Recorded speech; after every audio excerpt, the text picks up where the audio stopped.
Once a man who was a well-known criminal, a sinner. One day he decided to go meet Buddha.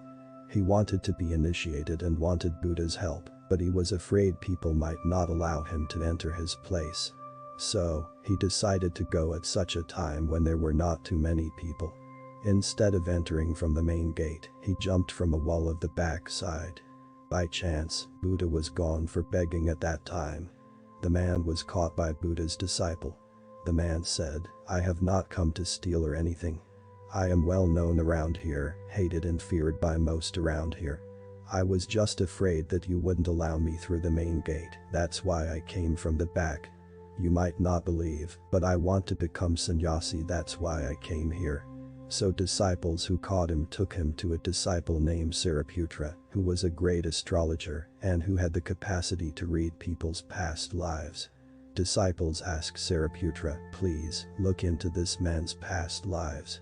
In this life, he is a murderer, a sinner, but maybe he earned some fortune in his past lives, and that's why now he wants to become a sannyasi." Sariputra looked into his past thousands of lives, but he was always the same. Even Sariputra started trembling and said, "He is so dangerous. For thousands life, he always a sinner. It is impossible, any change in this man is impossible. Even Buddha can't do anything." Saying this, Sariputra asked disciples to take him out immediately. So that man was turned out. He felt hurt and thought that there is no chance for him to change.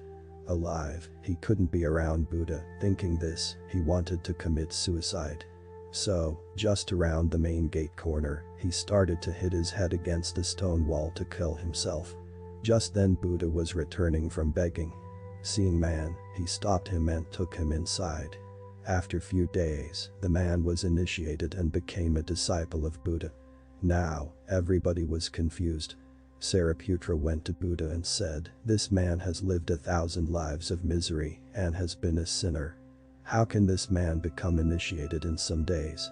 If this man can be enlightened someday, then what is the point of looking into people's past lives?" Buddha replied, "You looked into his past but didn't look into his future. Any moment person decides to change, he can change. The very decision is decisive.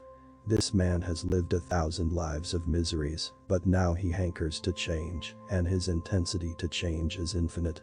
Hence in some days, he was able to initiate. Now if we talk of the real world, don't let these 3 things control you. Number 1 past, number 2 people, number 3 money. And in this way, you can attain freedom. Have a nice day.